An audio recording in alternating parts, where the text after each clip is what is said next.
Спартивно-массовому мерапрыемству папярэднічаў круглы стол для молодых членов профсоюзов розных структур и организаций на тему взаимодействия державных структур и громадских организаций по пытаниях реализации молодежной политики.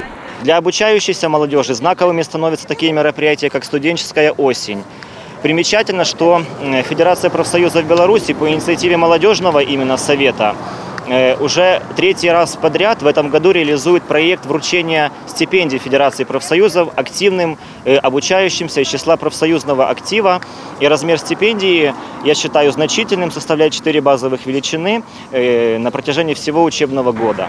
Другая частка сустрэчы спартыўна-масавая. На гэты раз 30-кіламетровы велапрабег по тэрыторыі Брэсцкага и Каменецкага района ў складзе больш чым 20 аматараў здаровага ладу жыцця и велосипеда.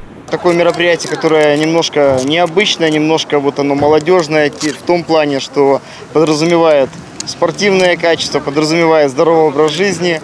Дистанцию мы выбрали порядка 30 километров, мы финишируем в городе Высокое.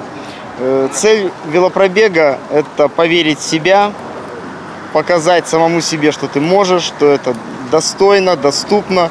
И вот этот здоровый образ жизни – это вот порыв, который был создан сегодня на мероприятиях первой половины дня, вложить в наш велопробег.